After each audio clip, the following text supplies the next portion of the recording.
Have you ever felt like you tend to be the person who feels like the outcast, or feels like the one who doesn't fit in, or feels like you stand out, but maybe not in the way you want to stand out? Has that ever happened to you? Tell me in the comments, because I don't think I'm alone with this, and I'm pretty sure, especially in my community, that the people that I attract are the ones who have felt that way. And I think that people look at me so often and they're like, oh, but look at you now, and you're successful, and look at the pretty photos, and la, la, la, la. You must feel completely at peace in all situations all the time.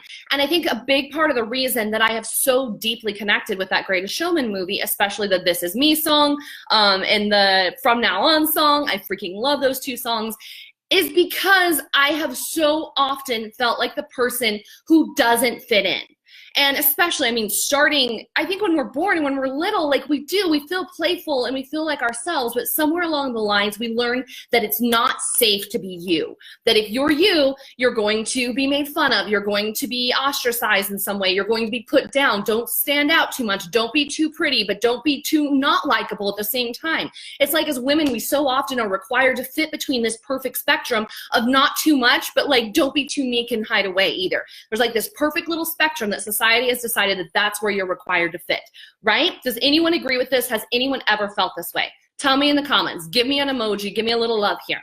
And tag someone in if you know someone that needs to hear this story and this message today, because there is no such thing as being this like perfect glossy person who feels completely confident at all times. I mean, I was not popular in high school. I went to a tiny high school where luckily there wasn't such a thing. It's not even a high school. Preschool through 12th grade where I went to school, there was 120 people. I grew up in eastern Colorado in the middle of nowhere. There wasn't even a town. Like it was a school in a field. My grandparents, my family homesteaded in eastern Colorado well over 100 years ago. I grew up in the middle of nowhere, and the little bit of the cliques that there were, I definitely wasn't the popular girl, okay? And so I think that we just tend to look at people, especially now, especially if you were a late bloomer or the quote ugly duckling that I've heard people talk about, like, yep, probably was all of that. But like I just definitely got made fun of plenty, and it wasn't safe to be me. And so I think it's so important for us to speak out on who we actually are and how we actually feel, because I know there's so many people in this world, and especially in this amazing community, who feel like it's not safe to be yourself. Because, you know, maybe you're comparing to me, maybe you're comparing to other people in the online world, maybe you're even comparing to people that are on the covers of magazines. And the thing is that deep down, we all have these moments of feeling like we're not good enough, we don't fit in, and that we're alone in this space.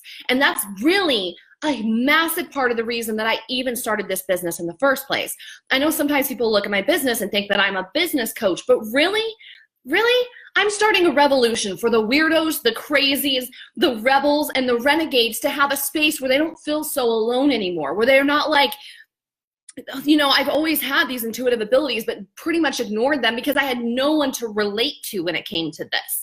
And so that, like not feeling good enough, not feeling like there's always someone prettier or whatever in the room, we have all felt that, right?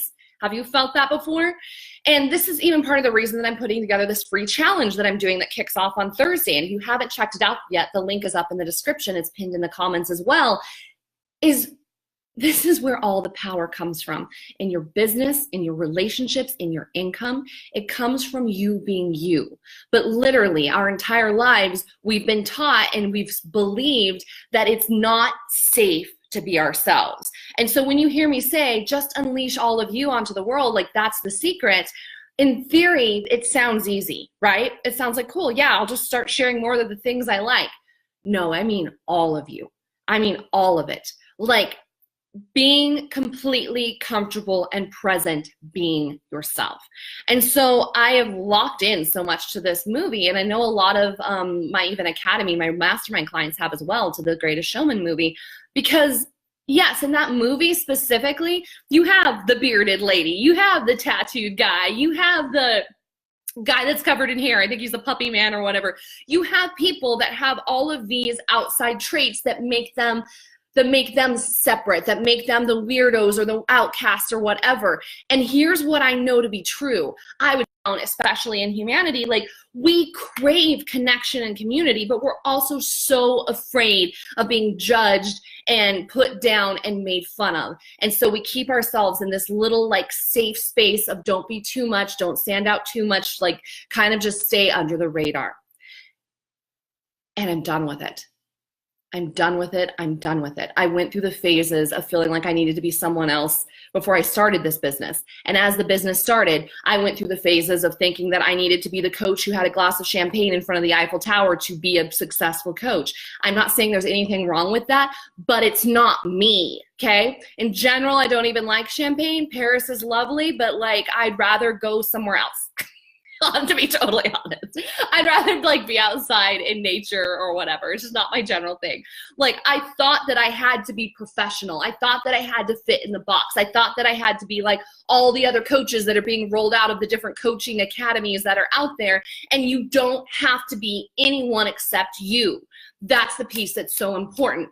And what keeps me going and what put me on this Facebook Live even today is because you, all the weirdness, the rebelness, the renegade side of you, the outcast side of you that you judge and think you've got to hide and push down and don't let anyone see, that is the magic, okay?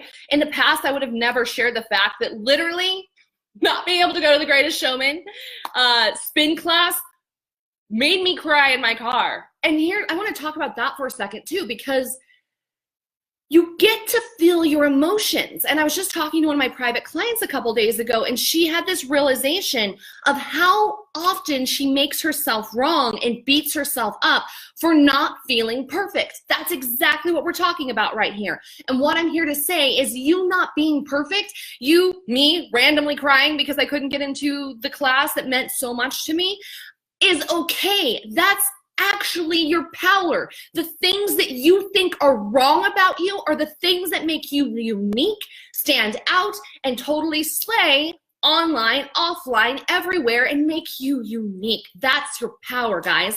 And so here's what happened. I let myself feel the full spectrum of emotions. Like I was talking to my husband afterwards on the phone because I was like, what do I do? Like, I don't even know what to do in this moment. This was super important to me. And I was emotional about it. And so I needed to let myself be sad about it for a moment. That was the first thing. Like there's a spectrum of emotions. I went from sad to pissed off to realizing there was like nothing I can do about it in this moment, coming home, getting cleaned up, and then I pulled a card for myself, which was a protection card that basically said I needed to pull my energy back, which I did because I was fully giving my energy into the situation and I needed to clear that and cut that and bring my energy back into my body. Then I meditated, then it was done. Then it was done. It's released. I'm scheduled for a class in the morning and I will be there. And I will now know to be there exactly super early so that you get there in time and they let you in. But the biggest things that I just want every single one of you to know is all the stuff that you say in private, the things that you hide, the things that you don't want people to know because you're afraid you're going to be judged. That's what you need to be unleashing. That's your message. That's what needs to be shared online. That's what needs to be coming out in your emails. That is the magic, right? And see how red I'm getting because I'm getting really toasty. Let's turn on a little AC. That's the magic. And if something doesn't go the way you expect it to, because hello, welcome to life. I don't know where this like theory and idea has come along that when things start going well and you start making money, that literally you just dance around and frolic around in like fields of marigolds and there's unicorns hopping through. No, consistently, every single person still goes through this stuff. What it comes down to is, are you willing to allow yourself to feel the full spectrum of emotions? And are you willing to then choose to move past them, okay? It's so, so, so important.